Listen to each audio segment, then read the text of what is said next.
Hello, welcome to Meena's kitchen Tambaram recipes. இன்னைக்கு நம்ம பார்க்க போற ஒரு ட்ரை பவுடர். இது வந்து இட்லி தோசை எல்லாத்துக்கும் தொட்டுக்கிற ஒரு ட்ரை பவுடர், இட்லி பவுடர். இது வந்து சாதாரண இட்லி பவுடர் தான். இட்லி பவுடர்ல நிறைய வெரைட்டிஸ் நம்ம பண்ணலாம். இன்னைக்கு நம்ம பண்ண போறது ரொம்ப பேசிக்கான ஒரு இட்லி பவுடர். கருவேப்பிலையை போட்டு பண்ண போறோம் இந்த இட்லி பவுடர். இது ரொம்ப ஸ்பெஷல். கருவேப்பிலை போட்டு பண்றதுனால மோஸ்ட்லி கருவேப்பிலை யூஸ் பண்ணாம நிறைய பேர் பண்ணிடுவா. பட் கருவேப்பிலை போட்டு பண்ணும்போது அதோட டேஸ்ட் வந்து ரொம்ப நல்லா இருக்கும். அதைத்தான் இன்னைக்கு நம்ம எப்படி பண்ணலாங்கிறத பார்க்க போறோம். இன்னைக்கு நம்ம கருவேப்பிலையை போட்டு இட்லி பவுடர் திரிச்சுக்க போறோம். அதுக்கு முதல்ல 1 டம்ளர் உளுத்தம்பருப்பு எடுத்துட்டு இருக்கேன். உளுத்து டால் 1 டம்ளர். அதை அப்படியே சட்டியில டிரான்ஸ்ஃபர் பண்ணிக்கலாம். அதுல ஒரு 1 or 2 ஸ்பூன்ஸ் ஆயில் ஆட் பண்ணிட்டு நம்ம நல்லா ரெட்டா ஃப்ரை பண்ணிடலாம். அதை ரொம்ப ஆயில் வேண்டாம், ஜஸ்ட் 1 ஸ்பூனே போறோம்.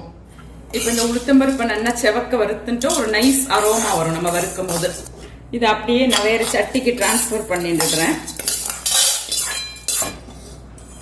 நெக்ஸ்ட் சன்னா தால், அதாவது கடலைப்பருப்பு 1/2 டம்ளர். இதுக்கும் அதே மாதிரி 1 ஸ்பூன் நல்லெண்ணெய் விட்டுக்கிறேன். நம்ம இட்லி மிளகா பிடிக்கு வந்து ஆக்சுவலி நல்லெண்ணெய் தான் விட்டுன்னு சாப்பிடுவோம். ஸோ வறுக்கும் போது நம்ம நல்லெண்ணெய் விட்டுட்டு வறுத்தோம்னா டேஸ்ட் நல்லா இருக்கும். அதனால நல்லெண்ணெயை விட்டுட்டு இதுவும் அதே மாதிரி நல்லா எப்படி உளுத்தம்பருப்பு நம்ம செவப்பா வறுத்துனோம் இல்லையா, அதே மாதிரி இதுவும் ரெட் ஆற வரைக்கும் நல்லா வறுத்துட்டுலாம். நெக்ஸ்ட் கடலைப்பருப்பையும் இந்த மாதிரி செவக்க வறுத்துட்டோம் நல்லா. அதையும் இப்போ வறுத்து வச்சுட்டா உளுத்தம்பருப்பு கூட டிரான்ஸ்ஃபர் பண்ணிக்கிறேன். உளுத்தம்பருப்பு வந்து 1 டம்ளர் எடுத்துனோம்னா கடலைப்பருப்பு 1/2 டம்ளர் எடுத்துக்கணும். அதாவது 2:1 அப்படிங்கிற ரேஷியோல எடுத்துக்கணும் உளுத்தம்பருப்பு கடலைப்பருப்பு ரெண்டுமே. நெக்ஸ்ட் சட்டியில 1 ஸ்பூன் ஆயில் விட்டுக்கிறேன். அதுல வந்து 2 ஸ்பூன் பெருங்காயத்தை நம்ம வறுத்துக்கலாம். பெருங்காயம் கட்டி பெருங்காயமா இருந்தாலும் சரி, பவுடர் பெருங்காயமா இருந்தாலும் சரி, வறுத்து போட்டாதான் மிளகாப்பொடி வந்து ரொம்ப நல்லா இருக்கும். மோரோவர் பெருங்காயம் வந்து ரொம்ப இம்பார்ட்டன்ட் மிளகாப்பொடிக்கு. ஸோ கொஞ்சம் தூக்கலா போட்டுட்டாதான் டேஸ்ட் வந்து நல்லா இருக்கும். பெருங்காயத்தை இந்த மாதிரி நம்ம நல்லா பொரிச்சு எடுத்துடணும் ஆயில்ல. இந்த பொரிச்சுட்ட பெருங்காயத்தையும் அப்படியே நான் இந்த வறுத்து வச்சுட்டு இருக்கிற பருப்போட டிரான்ஸ்ஃபர் பண்ணிடலாம். பெருங்காயம் பொரிக்கும் போது ஒரு ஃபென்டாஸ்டிக்கான அரோமா வரும் நமக்கு. நெக்ஸ்ட் ரொம்ப ரொம்ப ரொம்ப இம்பார்ட்டன்ட் இன்கிரீடியன்ட் வந்து கருவேப்பிலை.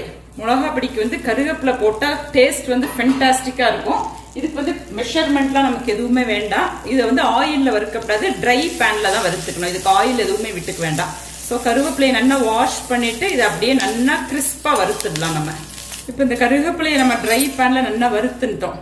கருவேப்பிலை கிரீனாவும் இருக்கும், நல்லா கிறிஸ்பா வறுத்துருப்போம். இந்த சவுண்ட் வரும் சல சலன்னு. கையால் நம்ம வந்து நொறுக்கினா நல்லா நொறுங்கிடும் அது. ஸோ இந்த அளவுக்கு ட்ரையாக வறுத்துட்டணும் நம்ம கருவேப்பிலையை. டீஹைட்ரேட் பண்ணிடணும், வாட்டர் எல்லாம் போய் நல்லா வறுத்துட்டோம். ட்ரை பேனில் தான் வறுத்துக்கணும். இதுக்கு ஆயிலெலாம் விட்டுக்க வேண்டாம். இப்படி வறுத்துட்டாதான் மிளகாப்பொடியில் நம்ம போட்டு திரிக்கும் போது வீணாக போகாமல் இருக்கும் நமக்கு. ஸோ இப்போ வறுத்துட்ட கருவேப்பிலையும் நம்ம இதில் டிரான்ஸ்ஃபர் பண்ணிட்டேன். இந்த பருப்பெல்லாம் வறுத்து வச்சுட்டு இருக்கோம் இல்லையா, அந்த வறுத்துட்ட பருப்பு கூட இதையுமே டிரான்ஸ்ஃபர் பண்ணிட்டேன்.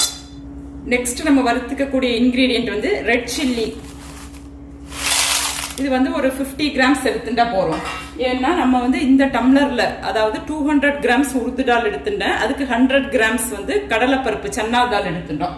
ஸோ நீங்க 200 கிராம் உருது டால் எடுத்துட்டா 50 கிராம்ஸ் போறோம். 40 to 50 கிராம்ஸ் எடுத்துட்டா போறோம் ரெட் சில்லி. டிபெண்ட்ஸ் வந்து இந்த காரத்தை பார்த்துக்கோங்க. ரொம்ப காரமான சில்லினா இன்னும் கூட கொஞ்சம் கம்மியாவே எடுத்துடலாம். இதுல ஒரு 2 ஸ்பூன்ஸ் ஜிஞ்சலி ஆயில், டில் ஆயில் ஆட் பண்ணிட்டு இருக்கேன். இதையும் நல்லா வறுத்துடலாம் நம்ம. ஆக்சுவலி இன்னைக்கு நான் வந்து 2 டைப் ஆஃப் மிளகா யூஸ் பண்ணிருக்கேன். ஒன்னு வந்து பேடகி வத்தல், அதாவது காஷ்மீரி சில்லி ரெட் சில்லி. இன்னொன்று வந்து நார்மல் சில்லி. ஸோ ரெண்டையுமே மிக்ஸ் பண்ணி தான் போட்டுருக்கேன். இந்த காரம் வந்து நமக்கு பேலன்ஸ் ஆயிக்கும் அப்படிங்கிறதுனால. இப்போ மிளகா வத்தலை நம்ம நல்லா வறுத்துட்டோம். எந்த மாதிரி பக்குவம் வரைக்கும் வறுத்துக்கணும், இந்த மாதிரி லேசாக கருண்டு இருக்கணும் மிளகா வத்தல். ஸோ அப்போதான் அந்த மிளகா பொடியோட டேஸ்ட், அந்த இட்லி பவுடரோட டேஸ்ட் வந்து ரொம்ப அவசரமாக இருக்கும். ஸோ இந்த அளவுக்கு நம்ம நல்லா வறுத்து எடுத்துடலாம். இன்ஃபேக்ட் மிளகாயை வந்து நீங்கள் நல்லா வெயிலில் ட்ரை பண்ணி வச்சுட்டு அதுக்கப்புறமா வறுத்தோம்னா சீக்கிரம் நம்மளால வறுக்க முடியும். ஈஸியாக மிக்சியில் திரியறதுக்கும் நல்லா இருக்கும். ஸோ இந்த மாதிரி மிளகாவத்தில் கொஞ்சம் கருக்க வறுத்து எடுத்துட்டுருக்கேன். இதெல்லாம் ஒரு சீக்ரெட் இட்லி பவுடர் நம்ம பண்ணுறதுக்கு. ஸோ இது ஆறின அப்புறமா நம்ம ரெண்டையுமே தனித்தனியாக செப்பரேட்டாக மிக்சியில் பவுடர் பண்ணிட்டு வந்து மிக்ஸ் பண்ணிடலாம். ஸோ இப்போ இந்த பருப்பெல்லாம் நான் நல்லா ஆறி எடுத்து, நம்ம வறுத்து வச்சுருக்கிற பருப்பு, இந்த கருவேப்பிலை எல்லாமே நல்லா ஆறி எடுத்து இதை முதல்ல மிக்சியில் நல்லா பவுடர் பண்ணிட்டு வந்துடுறேன். இன்ஃபேக்ட் இதை வந்து ரொம்ப நைஸ் பவுடராக நீங்கள் ஆக்கிக்க வேண்டாம். லேசாக கரகரப்பாக இருக்கிற மாதிரி பண்ணிட்டாக்க இட்லி பவுடர் வந்து ரொம்ப நல்லா இருக்கும்.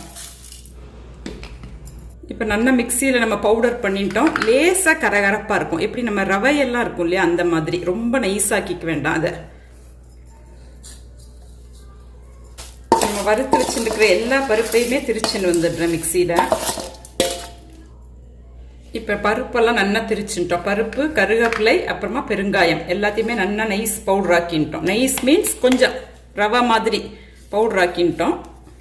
நெக்ஸ்ட் நம்ம வறுத்து வச்சுருக்கிற மிளகா வத்தலையும் திரிச்சு வந்துடலாம். அப்புறம் இன்னொரு இம்பார்ட்டன்ட் வந்து இந்த காம்பு இருக்கிற மாதிரியே நீங்கள் வறுத்துக்கலாம். காம்பை கிள்ளிட்டு வறுக்க வேண்டாம். எப்போவுமே எந்த சாம்பார் பொடியாட்டும் இட்லி பவுடர் எதாக இருந்தாலும் காம்போடவே நம்ம வறுத்துட்டுலாம். இதையும் பவுடர் ஆக்கின்னு வந்துடுறேன். இப்போது இதை வந்து நம்ம நைஸ் பவுடர் ஆக்கிக்கணும். ஆக்சுவலி இப்போ இந்த ரெட் சில்லியை நல்லா நைஸ் பவுடர் ஆக்கின்னு வந்துட்டேன். இதையும் அப்படியே இது கூட மிக்ஸ் பண்ணிக்கலாம் நம்ம. நெக்ஸ்ட் இதில் ரொம்ப இம்பார்ட்டன்ட் டேஸ்ட் கொடுக்கறது நமக்கு சால்ட்டு.